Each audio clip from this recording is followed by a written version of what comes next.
What's up, guys? Tugi here, back again with some more NHL 16 and my Nations United GM Mode series. And in this episode, we sim through Season 6. Now, the team, for the moment, the team starting the season will be the same team that you saw at the end of the last episode. Simply put, there are no better defensemen for us to go out and get. Literally, these are the best options that we have right now. Or trust me, Kopitar would have been traded for one of them. Speaking on Kopitar, we could go out and get somebody like a Bjorkstrand, like a Perlini, even though he's kind of a fringe guy on whether or not he's eligible. But they're not growing in overall. Like, their potentials remain the same. They're not growing in overall. Like, Bjorkstrand's putting up 40 points a season. He's still at an 86. So I don't think it'd be worth going out to get them. So what we're going to do is see how this season goes. And if we're not making the playoffs, we will definitely trade Kopitar for a decent amount of picks, or maybe we'll even trade him at the draft. I mean, he still has $4 million left on his contract, so we'll see how that pans out. But again, this is the team, and we will see what they can manage to do this season. Am I expecting us to make the playoffs? Absolutely not. Absolutely not. But you never know with the sim engine. Hasn't been too kind to us with our weaker roster at this point, but who knows? Maybe this year is our year to return to the playoffs for the first time since, Season 2 at this point. But anyway, as we move forward here, I think, again, in the interest of keeping these episodes somewhat shorter, due to the lack of really being able to make any moves, the trades are very limited with what we can do right now. We're once again going to sim up to the All-Star break, and we will see if we are a playoff team, although I highly, highly doubt that will be the case. Now, you guys know I like to be transparent here, so I am having to record this audio. I had quite a few issues recording this episode of Nations United. As you can see right now, there are some, visual glitches going on. I don't know what was up with this episode, but like I said, a lot of issues. So I am having to re-record the audio here, and obviously there's not much I can do about the visuals. But obviously our record as we hit this point in the season was fairly good, and we were in a playoff spot, which was certainly surprising. Now, of course, we'll be giving you guys a look at the top line here, and hopefully the visual glitches stay at a minimum. And we'll be jumping back into the normal audio once we get to Kevin Fiala here. So let's jump back to that again. Sorry for the glitches. Sorry if this was just incredibly awkward, but my God, this episode was a pain in the ass to make. And he's not doing that poorly either. Of course, it could always be better. He is with Leon Draisaitl, who's having a pretty decent season thus far, and Nikolai Ehlers, who also was having a pretty solid season. Reeder doing okay. Devin McIntyre doing pretty well. George Welch, you would hope he would be doing a bit better at this point. Nick Sorensen's playing right now due to an injury to Sin Shalapfer, who will be back in a few days. Rodrigo Abols, 20 points so far on that fourth line. That's not too bad at all. And Kei Shaweri with 16, which is certainly more than I expected him to have. Defensively, of course, Yossi and Mueller have been the pairing.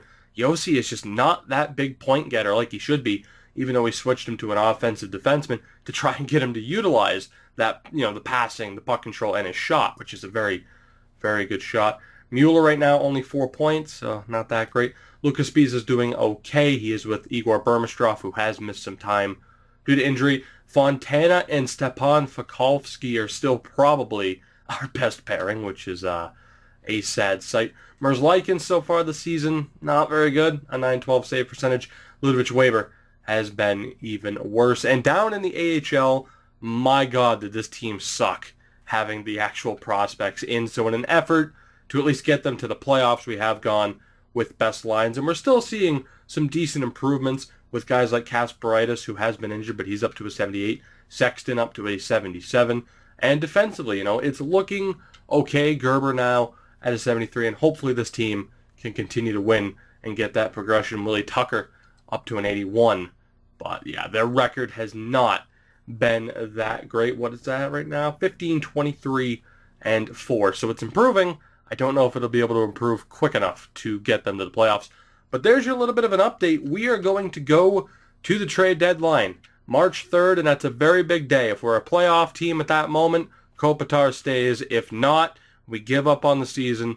We trade him away in hopes to get a draft pick. And that's the thing. If we hold on to him, we could just trade him at the draft anyway, especially if there's somebody within the top 5 or the top 10 that we would like to trade up to get. So let's see what happens here over these next few months. Can we continue this decent run of form, or will we once again crash out of the playoff structure? Deadline day is here, a 32-26-5 record. I honestly don't know if we're a playoff team, but let's find out. And we still are. We were in second place for most of this. We have fallen back into fourth and the first wildcard spot, or a wildcard spot, the other one right now, belonging to the Pacific Division. This has been a pretty rough stretch of games for us. I'm shocked that we're even a playoff team. As you can see, heading into early February, not very good, was it? Not very good at all. 8 straight losses. We snapped that against Ottawa with the win there, then lose 2 more games. Kind of settled out here as we head into March, but not a very good stretch of games for us at all. We're still dealing with a ton of injuries. I would actually sim the rest of the way live, but with the amount of injuries and the amount of back-to-back games where I'm going to have to switch out the goaltenders, which doesn't include Merzlikins. He is currently out until the end of April. So if we make the playoffs, it is without him. It is Ludovic Weber right now, who is not doing well at all, and Willie Tucker, who is doing not well at all, and surprisingly worse, not by much. So the funny thing is, though, Merzlikins was the goalie for that massive losing streak. So I don't even know. I don't think we're going to be able to hold on. These are the injuries we have right now. Just right now alone. Second time Draisaitl, Vermistrov have been injured. Schlopfer got injured 1 game after the All-Star break. The first game he was re-injured. Let's see. Who else? Who else has been injured? I think Ehlers missed some time. Yossi missed some time, which nearly crippled us. So it's been a very rough go. We're going to hold on to Kopitar for now. I mean, without him, we would just be completely screwed because that top line would probably be in shambles. Our offense has really picked up. You know, we have guys that are producing, but it's the defense and the goaltending that's been shit and will continue to be shit until these prospects are able to just get it done. I mean, Gerber's up to a 74. I should say as well, we lost Pavel Karnikov on waivers. Had to call him up to due to injuries. I risked him, and he ended up getting claimed on waivers. I'm not even sure where he went. I didn't check. And on the bright side, that does make room for someone like Sexton to move up to the second center spot. But I don't know what to expect here, guys, so I won't waste any more time. Let's sim as we normally do to April 1st, and we will see if we're still a playoff team. But this is a very, very tough schedule here in the month of March. I don't think we're going to be able to survive. April 1st has arrived, and believe it or not, with a 39-30-7 record. Your Minnesota Wild here in Nations United are currently in second place, so close now to a playoff spot with just 6 games to go, currently tied in points with the Winnipeg Jets. And of course, if you've watched the series, you know exactly what the Jets have done so far through the first 5 seasons. Again, we've been dealing with a ton of injury trouble, and I just can't believe it. I cannot believe it. I won't give you a look at the stats yet. We'll take a look at the end of the season regardless of what happens. Unfortunately, Merzlikins is still out for about another week, so Willie Tucker, who has been terrible, gets the start here against the Anaheim Ducks. Can he get us a win? And he cannot. It is a 3-1 loss. That drops us back into third, and the Winnipeg Jets have clinched a playoff spot. Oh, God, this makes me nervous. 5 games to go. I just want to make the playoffs, so I will show you the goalie stats. Weber, not great. Willie Tucker, even worse. Just not ready for prime time in the slightest. We really put all of our eggs into the Merzlikins baskets, and we really need him to come back, even though he hasn't been doing the greatest either. We lose 5-1 to the Blackhawks. Merzlikins will be back, but he's not going to start until he's fully healthy because we cannot risk another injury. Thank Christ, we have a playoff spot. I don't know how, but we have at least clinched a wild card spot despite getting our asses handed to us over the last 2 games. So let's take a look here. Anaheim on 78 points. Yeah, that makes sense. Anaheim and Chicago at 78 points. They won't be able to catch us.